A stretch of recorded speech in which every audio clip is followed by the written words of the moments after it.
Today they're starting to trim the trees, and we're talking about big time trimming. Please enjoy my stories or whatever else might be on my mind today.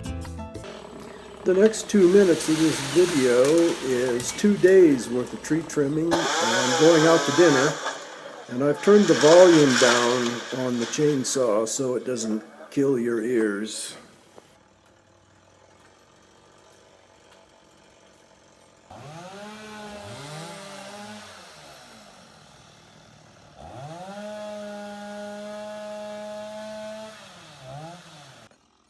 And while the tree trimmers are working, Juan is making a new door in the wall between us and the neighbor.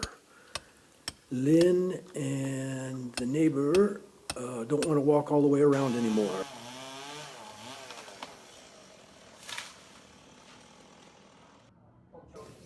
Well, since I'm the cook and I spent all day watching the tree trimmers instead of making any dinner, I had to take Lynn out for dinner tonight. So we're in a local restaurant not too far from our house.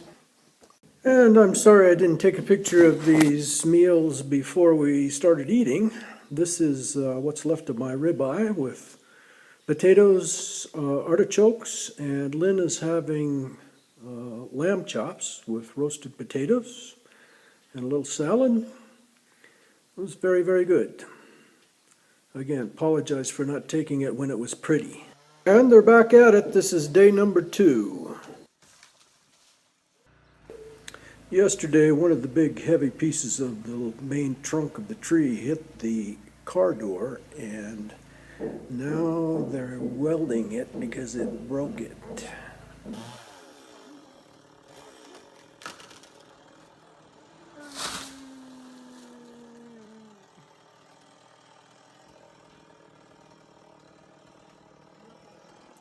So for a few years, we haven't been able to see the mountain. That mountain there is about 8,000 feet in elevation. The base elevation here is 5,200. They say we'll probably have a canopy of leaves again in 1 year, but it needed to be done. So when you trim trees or have trees trimmed, and I had mine done by a professional tree trimming service from here in Ahihic, and I highly recommend those guys. They're like, circus acrobats up there in that tree. I sat here for 2 days just like being at the circus. It was very interesting. Anyway, when you have this done, you have to get a permit. And the reason is because you don't own your trees. The federal government of Mexico retains ownership of all the trees in the whole country. So even on private property, you don't own your trees, and you have to get a permit to trim them from the Department of Ecology. And I had permits, and I'm going to show you those permits. So here are my permits, and the ruler is covering up my real name and address. But I'm showing the permits because if you are an official from the city of Chapala, and I'm making a public video, I had permits. And we actually had the official from the city of Chapala with the official badge around his neck on a string come and look at the permits and check it and look at what we were doing and fully approved that we were in fact permitted and legal. Probably somebody in the neighborhood reported that there was chainsaws going on for 2 days and pickup loads of limbs going up the street.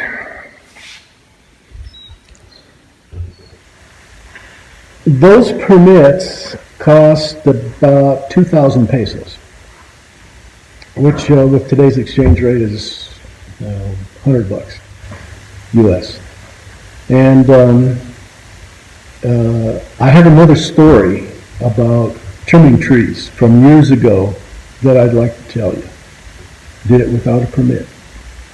Don't know if there's a statute of limitations on this, but we were inspected by a city official at the time, so I guess I'm probably safe to tell it to you. Be right back. I wanted to tell you the story about trimming a tree without getting a permit. And for the record, this was 17 years ago. And I haven't changed any of the names to protect the innocent because I don't remember their names. I rented a house in La Floresta, and it had two driveways, and one was into a covered carport where I could park my Suzuki, which was the tow car for my 33-foot Southwind motorhome. And the other driveway was outside the wall of the property, but it was a driveway that I could park the motorhome on. There was enough space between the curb of the street and the wall of the property for me to back the motorhome off the street. And it was one of the reasons that I rented the property, because I could have those two parking spaces for my two vehicles. And it's a house that we rented for 6 months. And again, this was 17 years ago. Well, one of the problems with the long driveway that I was going to put the motorhome in was that there was a tree limb in the way that prohibited me from backing all the way in. So I called the rental agent and said, can I trim the tree? And they said, well, let's talk to the owner. And the owner was Canadian and he wasn't there. And it took 2 weeks for me to get permission to trim the tree. So the day came and I had a little saw and I'm up on the back of my motorhome sawing on this little limb. And the neighbor came out, whom I hadn't met before, and he said, I have an electric chainsaw. Would you like to use it? And of course I said yes. So he came out and with his electric chainsaw and another bow saw, and we proceeded to saw that limb off. And then we took a look at the tree, and it seemed like, well, if we sawed the one off over there, then the tree would be more balanced. And we're not arborists. I think that's the word for people who work on trees. We didn't know what we're doing, but we're kind of trying to do what would be right for the tree to make it still balanced and look right. So we saw another limb off on the other side, and then we saw another limb off, and pretty soon we got a pretty good pile of limbs, and the tree's looking, in our estimation, pretty good. And along comes the little white Volkswagen from the city of La Floresta. City of La Floresta painted on the side, and he took a look at it. He took a look at the pile of limbs that we had, and he told us not to leave and that he would be right back. He came back and he had a police radio. And he handed me the radio, and a guy in English said that he was the head of the La Floresta Police Department, and he would arrive upon the scene shortly to assess the damages I had done to his trees, his being the city's trees.